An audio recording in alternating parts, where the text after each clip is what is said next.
Well, it is official, ladies and gentlemen. Google Stadia has officially shut down completely. Google Stadia is a dumpster fire.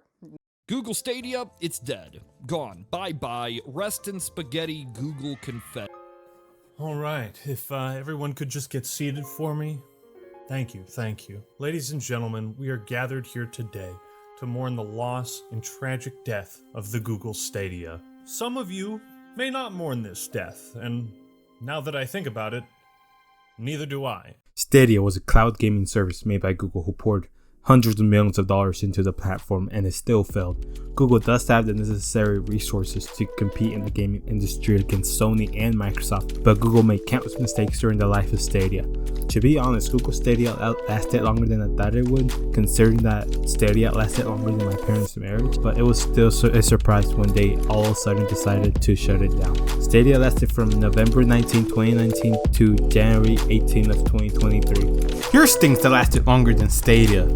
Trump's presidency, Tears of the Kingdom teaser trailer to official release, the Confederate States of America, and even Call Me Carson's career beat Stadia by a month and a half. In order to use Stadia, you needed to pay a monthly subscription and then pay for the game separately. For Stadia Pro, it was $9.99 per month and $129.99 for the Founders Edition.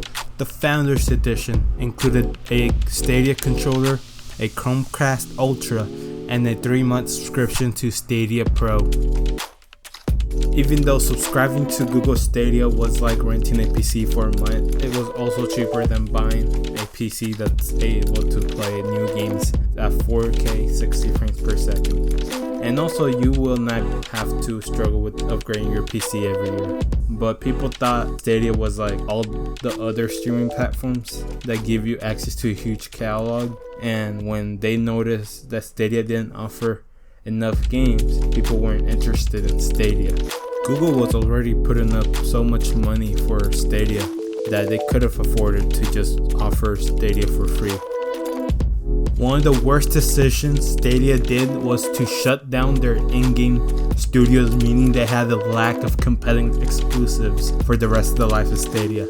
It was reported that Stadia rejected a Death Stranding exclusive game for their platform because it was not a multiplayer game.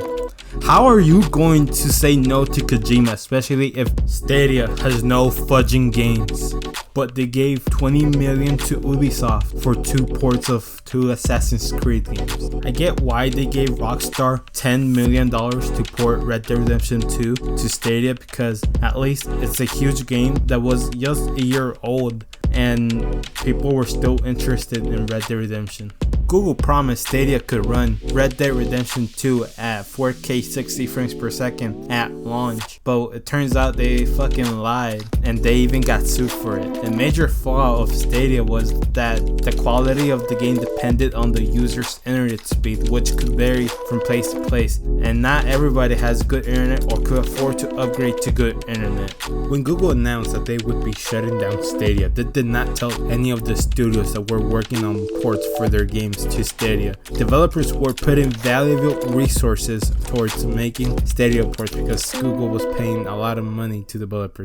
But I will always wonder if Google could have saved Stadia if they continued working on it, because Google makes so much money under other businesses that they could have kept Stadia running for decades. I feel like Google went hard on promoting Stadia pre-launch and a couple months after the launch, but I really didn't see as many advertisements as I used to see after a couple months of Stadia being alive. If I was the head of Stadia, I would not charge for a monthly subscription to use Stadia, and I would just charge for the game. Or if we're going with the subscription model, I would include Stadia in the YouTube Premium subscription, because I feel like more people would be more willing to subscribe to both. And I would advertise on YouTube more and for a longer time period.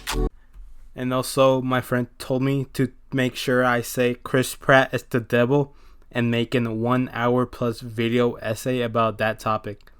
I'm not gonna do that, but I am gonna make a song about Chris Pratt being the devil. Here it goes. There is one man, the present devil was the devil himself. His name is Chris Pratt. He gets the devil pats on the back, 'cause he's Chris Pratt.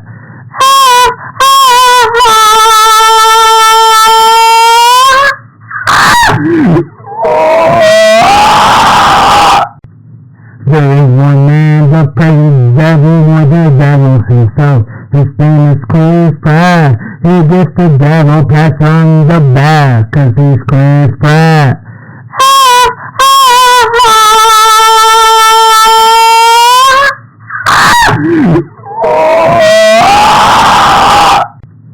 There is one man that praises the devil more than the devil himself. His name is Chris Pratt. He gets the devil pats on the back, 'cause he's Chris Pratt.